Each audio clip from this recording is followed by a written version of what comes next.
quand je dis parfois, je pèse mes mots. Parfois les grâces et les talents que vous avez sont révélateurs de pourquoi Dieu vous a créé. Numéro 4, c'est que vos frustrations peuvent être révélatrices du domaine de votre appel.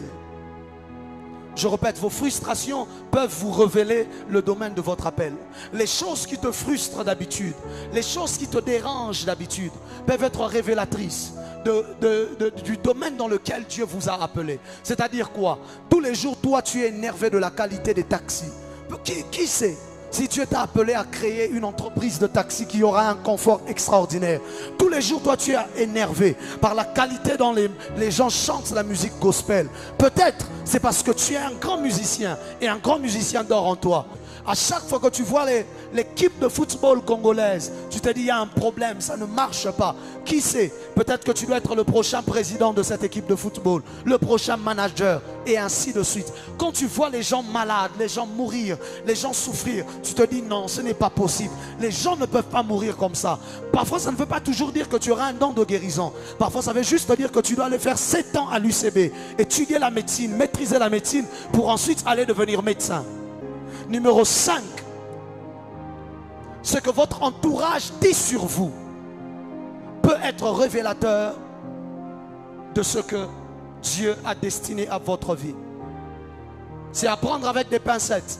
Parce que si vous êtes entouré des gens aigris et méchants, alors ils ne diront jamais rien de bon sur vous. Mais ce que les gens disent parfois sur vous, vous savez, parfois vous êtes convaincu que vous savez certaines choses, mais tout le monde vous dit que vous ne savez pas. Parfois ça ne veut pas dire simplement qu'ils sont contre vous, ça veut vraiment dire que vous ne savez pas. Alors ça veut dire peut-être changer juste de domaine. Il arrive que la voix de Dieu puisse se cacher dans la voix de quelqu'un de ton entourage. Ton entourage te regarde toujours, ils te disent, ah, toi en tout cas, quand tu écris, c'est particulier. Peut-être que c'est révélateur que tu dois être écrivain. Ils te disent, ah non, non, non, non. Toi quand on te voit, on voit seulement un homme d'État, un politicien.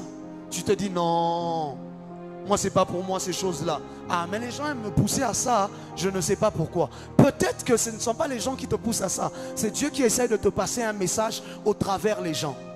Il arrive, pas toujours. C'est à toi maintenant d'avoir le discernement pour distinguer la voix de Dieu dans la voix de ton ami. Mais lorsqu'il s'agit des 5 ministères, Dieu prendra soin de venir vous appeler lui-même. C'est pour cela quand j'ai commencé à donner ces 5 points, je n'y ai pas inclus directement les 5 ministères. Parce que rassurez-vous, quand il s'agit de 5 ministères, ne te fie pas à tous ces 5 points. Dieu lui-même prendra soin de venir t'appeler. Parce que c'est beaucoup trop important pour qu'il passe par quelqu'un d'autre pour le faire. Il n'a pas envoyé